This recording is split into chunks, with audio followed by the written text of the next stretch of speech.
சாதிய வன்கொடுமைக்கு ஆளாக்கப்பட்டு சக மாணவர்களால் அரிவாளால் வெட்டப்பட்ட நாங்குநேரி மீனவர் மீது மீண்டும் 5 பேர் கொண்ட கும்பல் தாக்குதல் நடத்திய சம்பவம் பரபரப்பை ஏற்படுத்தியுள்ளது. நெல்லை மாவட்டம் நாங்குநேரி பகுதியைச் சேர்ந்த சின்னதுரை என்ற மாணவர் 2 ஆண்டுகளுக்கு சாதி வன்கொடுமைக்கு ஆளாக்கப்பட்டு சக மாணவர்களால் அரிவாளால் வெட்டப்பட்டார். நெல்லை அரசு மருத்துவக் கல்லூரி மருத்துவமனையில் தீவிர சிகிச்சை பெற்ற அவர் தற்போது பாளையங்கோட்டையில் உள்ள ஒரு கல்லூரியில் இளங்கலை 1ஆம் ஆண்டு பயின்று வருகிறார்.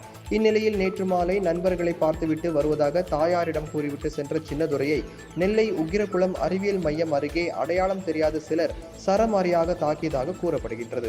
இதில் படுகாயமடைந்த சின்னதுரை தற்போது நெல்லை அரசு மருத்துவக் கல்லூரி மருத்துவமனையில் அனுமதிக்கப்பட்டு சிகிச்சை பெற்று வருகின்றார். இதுகுறித்து போலீசார் வழக்கு பதிவு செய்து சின்னதுரையிடம் மேற்கொண்ட விசாரணையில் இன்ஸ்டாகிராம் மூலம் நண்பர்களாக பழகிய சிலர் திருமண பத்திரிகை வைப்பதற்காக அழைத்ததாகவும் அதன் பேரில் கொக்கிரகுளம் அறிவியல் மையம் அருகே உள்ள வசந்த நகர் பகுதிக்கு சென்றபோது அடையாளம் தெரியாத 4 பேர் தன்னை தாக்கி பணம் கேட்டதாகவும் பின்னர் செல்போனை பறித்து சென்றதாகவும் தெரிவித்துள்ளார்.